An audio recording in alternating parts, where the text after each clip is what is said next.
Hi, we are Team Biopin. We had demoed our project in Canada at the conference UIST 2009. I'm Imama from International Islamic University Malaysia at Departments of Mechatronics, 4th year, and we had another member by the name of Lloyd from University of London, and this is Imran. Hi guys, I'm Imran. I'm from the Electrical and Computer Engineering Department here at the same university, IIUM. I'm a 4th year student graduating, and we had two advisors for this project actually.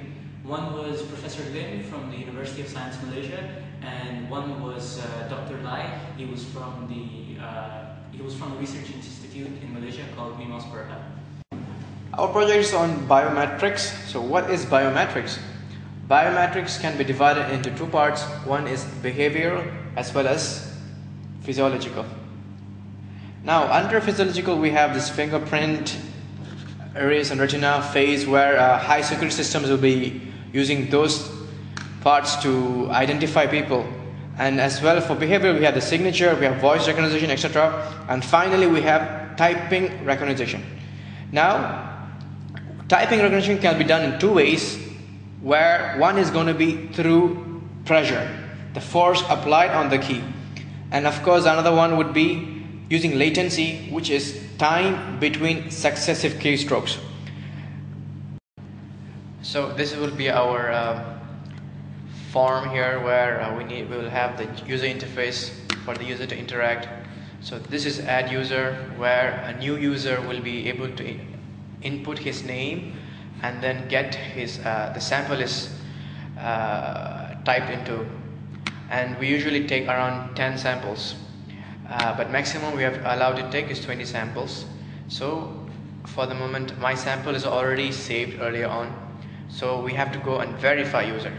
In verification of user, since my name is Imama, I'll have Imama there, and I'm taking my profile. So the profile is loaded, and now we're going to type the password.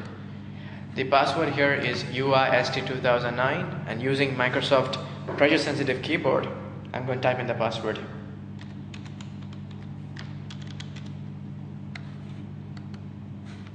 So I'm going to verify. Latency and pressure matches.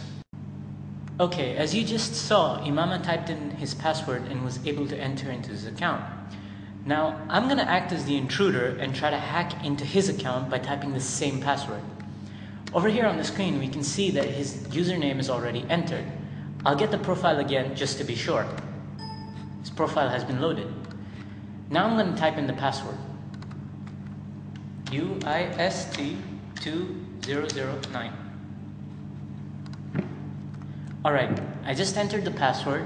Now I'm going to enter the same security settings as we showed you before. And now I'm going to try and verify. As you can see, it says, "Gotcha, you're an intruder." Now, the reason that it shows me as an intruder can be seen from the graphs. The red graph over here shows the pressure values that I entered with, whereas the blue and the black lines over here show Imama's pressure values. On the latency, we can also see that the red values, the red graph shown over here, shows the values I entered with, and the blue line over here shows the latency values that Imama entered with. The blue graph is his mean profile signature, and for pressure as well, the blue graph is his mean profile signature. If you notice carefully, you'll see two black graphs above and below the blue ones, over here and over here. These represent an acceptable boundary above and below his mean signature, which can be deemed to be a correct entrance into his account. Now, let me explain about the pressure and latency security levels. 0.5 for the pressure security level and 0.5 for the pressure for the latency security level basically means that since our signature here has 8 alphabets or 8 characters, UIST 2009, I have to get at least 4 of them inside the black envelope. So 4 of them have to lie inside the upper threshold and lower threshold of Imama's mean signature. If they don't lie inside, I'll be caught as an intruder. And that's exactly what happened. Well, the applications for a typing biometric system are numerous. You can use them to secure websites, for example, administrator accounts, or even user accounts on, for instance, social networking sites like Facebook, Twitter, and so on. You can also use typing biometrics for online banking or online financial transactions, or perhaps even for actual physical protection of your computer.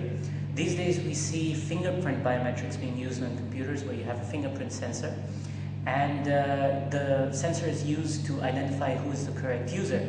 So while you're typing in your Windows password, a typing biometric system can identify whether you're the correct user or not as well. It sort of serves like a signature, because although everybody may know your name, they won't be able to sign your checks for you. So just like that, a typing biometric system can enable everybody to know your password, but they won't be able to input it for you. It adds a layer of security on top of normal passwords. And really that's what we hope it will do in the future as well. So that's all from our side, from Biopin.